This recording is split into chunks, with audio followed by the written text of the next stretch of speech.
asalaamaaleykum mbokk yi déglu dal leen ak jàmm benn at dong de moom moo des ngir ñu daal di dëgmal élection présidentielle ci atum 2024 autolikaay bii di Sud Quotidien di ñu xamal ne su fekkente ne ba léegi njiitu réewum Sénégal di Macky Sall diiri jaaxa bu rëy la indi ci bopp nit ñi ci wàllu candidature am googu li am ba des daal moom mooy ne candidature am googu sax su fekkente ne daf koo xalaat bu ko yeboo mu xam ne am na ay ndëgg sërëx yu bëri yoo xam ne moom moo nekk ci yoonam suñu naataango bii di Nando Cabral Gomis tey jii di xamle ci biir autolikaay bii di Sud Quotidien ne fu mu nekk ni moom Macky lii xeeñ ci biir réew mi loolu moom su fekkente ne daal moom moo nar a wéy kon de candidature am googu de du mun a jàll ndaxte daal di dañuy gis même su fekkente ne ñi nga xam ne ñoom ñooy ay farandoom ku ci nekk ma ngay fësal sa kàddu di xamle ne Macky dafa war a nekk candidat Macky dafa war a am troisième candidature li am ba des daal moom mooy ne jafe-jafe yu tar yi nga xam ne nag moom moo nekk fii ci biir réew mi daal loolu moom dina tax ba njiitu réew ma la mu amoon ci atum 2012 daal di koy feddiliwaat ci 2019 mun na am sax du mën a nekk ñu ne déet ni waaye suñu naataango bi du ñu xamal ne boo jëlee fu mu nekk ni dund gi nga xam ne ma nga cher gouvernement bi dafa mel ni sax ne dafa tële ngir daal di indi la ñi nga xam ne ñoom ñooy way jëfandiku yi ay saafara ñu ne déet ni waaye ñu daal di gis ne ci wàllu politique rawatina nag ñii nga xam ne ñoom ñooy kujje politique bi ñoom saa su ne ñoo ngay faral di wane seen doole rawatina ki nga xam ne de moom mooy Ousmane Sonko julikaay bii di Sud Quotidien yamul foofu ndaxte mi ngi ñee xamal ne ci coalition bii di Benno Bokk Yaakaar dañoo tàmbali gis ne ñaari parti yoo xam ne bokk nañ ci muy AFP ak parti socialiste dafa mel ni de ne am na luñ fay rumbanaat ndaxte daal dafa mel ni ne ci wàllu troisième mandat bi ñoom dañ cee àndul loolu yëpp suñu naataango bii di Nando Cabral Gomis la mu ca gis moom mooy ne mën naa sonal nag Macky Sall su fekkente ne dafa bëgg a nekk candidat ci wàllu élection yi nga xam ne moom la ñu dëgmal fitna gi nga xam ne sax fi mu nekk ni ñëpp dañoo daal di gëm ne suñu may tuulee dina am ci biir réew mi su fekkente ne dañoo dëgmal ay élection dafa mel ni ne loolu tamit tax na ba yenn ci ay investisseur maanaam ñi nga xam ne dañoo yore seen koppar bëgg ko dugal fii ci biir réew mi ñoom nag fi mu nekk ni daal ñu ngi def ab taxaw seetlu la ko waral moom mooy ne réewum Sénégal ci biir àddina bi yëpp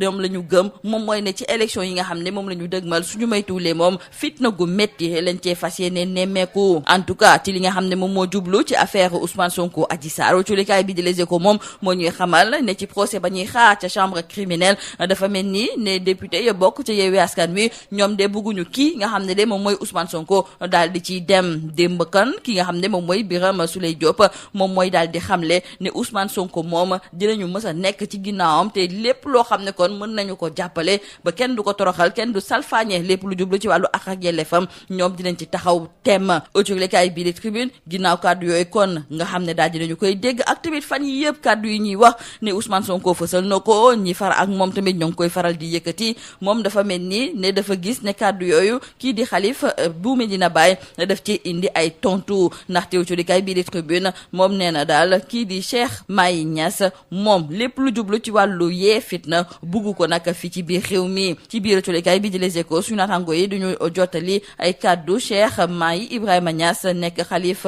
bu Medina Baye moom muy xamle ne yàlla buggul ñuy yee fitna autolikaay bi di Vox Populi tamit di ñëwaat ci kàddu yi nga xam ne Xalif de Niassène fësal na ko jëmale ko ci ñi nga xam ne dañoo bëgg a indi fitna fii ci biir réew mi moom muy xamle ne ñi nga xam ne ñoom ñooy faral di yëkkati kàddu yi ni mel loolu moom du ab discours gu baax affaire Sweet Beauté dañ ciy des ndaxte autolikaay bi di Libération moo ñuy xamal ne am na kenn koo xam ne dañ ko cee teg loxo mi ngi tudd Moustapha Diédhiou moom nag sûreté urbaine moom moo ko daal di teg loxo ginnaaw ab vidéo boo xam ne daal da cee fësal ay kàddoom di wax ne ñii nga xam ne ñoom ñoo bokk ca APR nekk ay faux musulman ak tamit ay naafeq ñooñu dañ leen jël teg leen fële te ñii nga xam ne kon ñoom ñooy jullit akkan yi nañu daal di jóg ngir xeexal ki nga xam ne de moom mooy Ousmane Sonko julikaay bi di Libération mi ngi ñuy xamal ne ba mu defee vidéo googu ba yëkkati ci kàddu yooyu la ñu ko daal di teg loxo benn jàngat boo xam ne julikaay bu bàyyeekoo ca France di Figaro ma ngi ko amal jëmale ko ci wàllu train express régional tey jii moom moo fës fang ci julikaay yi di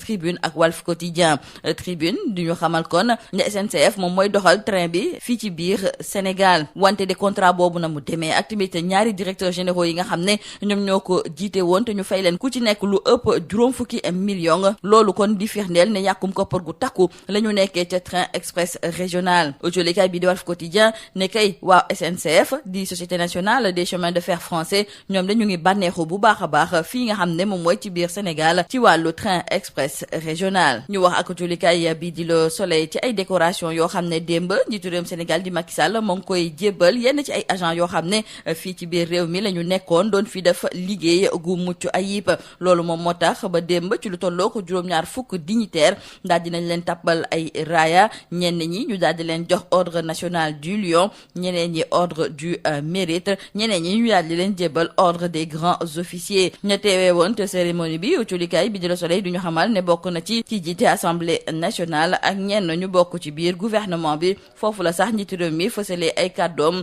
di xamal ndaw yi ne war nañoo jël exemple ci ñii nga xam ne tey jii ma nga leen di takkal raaya ndaxte ñoom seen lépp dañ ko jox seen dëkk ñu def fi liggéey bu mucc ayib kon tey jii nii rek lañ mënoon def ngir delloo leen jukkal jeexale ko wàllu tàggat yaram ci wàllu CHAN 2023 Sénégal doon daje démb ak Mauritanie suñu gaynde yi daal di leen dóor benn bal ci dara record ne loolu nag moom moo tax ba suñu gaynde yi daal di nañuy qualifié ci wàllu demi-finale stade yéenekaay di rafetlu kon ndam lu rëy li nga xam ne suñu gaynde yi daal di nañu koy am ci kaw ñii nga xam ne kon ñoom ñooy waa Mauritanie ci biir jolikaay bi di Le Soleil ñu ñuy xamal sax ne équipe Mauritanie boobu fukk ak juróomi match ngi nii ku ñu dajal dañu lay dóor Sénégal nag moom moo ñëw daal di ndar keppee li di mel ndaxte démb ki nga xam ne de moom mooy Mamadou Lamine Camara daal di nay dugal benn but bi nga xam ne moom moo tax ñu daal di qualifié ci wàllu demi-finale yi stade yéenekaay nag moo ñuy xamal ne ki ñu war a dajal ci wàllu demi-finale yooyu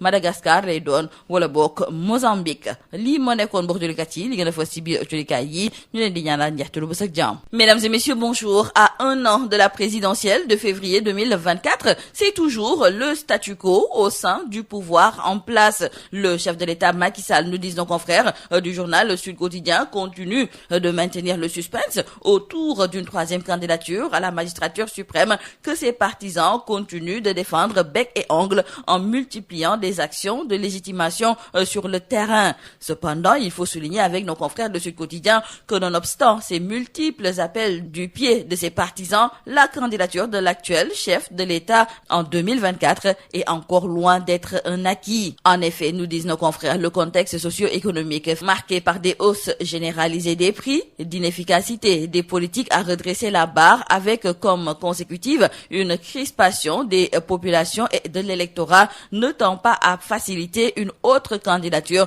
du chef de l'État Macky Sall, déjà en but à un contexte politique lourd sur fond de menaces sur la paix civile et de potentiels procès de l'opposant Ousmane Sonko. Qui plus est, ajoute le quotidien du groupe Sud Communication, le président Macky Sall ne semble plus bénéficier avec ses alliés de l'état de grâce de l'entre-deux tours de 2012 et de la présidentielle de 2019 autour de sa candidature. En fait, au niveau du Parti socialiste et de l'AFP, des voix s'élèvent. Et au niveau de l'AFP, des responsables appellent à la sortie de leur parti de la coalition présidentielle. Donc aujourd'hui, par rapport à cette candidature à la présidentielle de 2024, le chef de l'État Macky Sall est entre mille feux. C'est d'ailleurs le titre qui barre la une du journal Sud Quotidien. Dans le journal L'Observateur, nos confrères nous parlent de ces risques de tension politique avec cette alerte sur les investissements. Pour nos confrères, dans Le Monde, on parle du Sénégal comme une poudrière potentielle. Et concernant l'affaire Sweet Beauté, cette affaire qui met aux prises le leader de Pastef Ousmane Sonko à l'ex-masseuse Adji Sarr. Dans le journal Les Échos, ce sont les députés de Yewwi qui se radicalisent et appellent eux aussi à la résistance.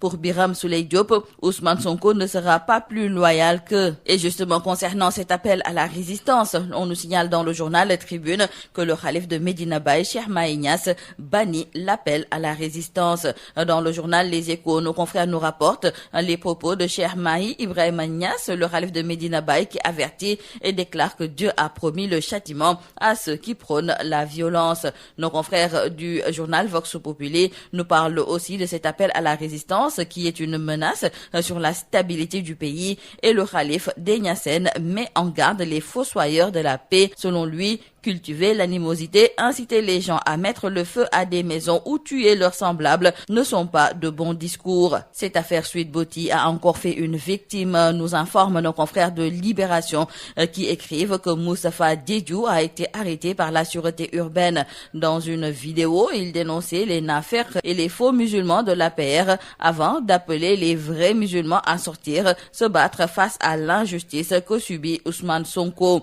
Déféré pour apologie du terrorisme terrorisme après son arrestation à Liberté 6. Il assurait que ceux qui seront morts au front en combattant cette injustice iront tout droit au paradis. Une enquête du journal français Le Figaro fait la une du journal Tribune et Walf Quotidien. Cette enquête met à nu la bamboula du TER exploité par la SNCF. Nos confrères nous indiquent que selon cette enquête, le TER exploité par la Société nationale des chemins de fer français est très en retard sur ses objectifs financiers et malgré leur manque d'expérience dans le ferroviaire, deux directeurs généraux qui ont géré l'intérim touchaient plus de 50 millions de francs CFA. Pour nos confrères de Walf Quotidien, par rapport à l'exploitation du TER, c'était des rails en or pour la SNCF. Nos confrères reviennent également sur cette cacophonie à grande vitesse sur le montage financier. Retenons avec nos confrères du quotidien Le Soleil qu'hier, le chef de l'État Macky Sall a remis plus de 70 insignes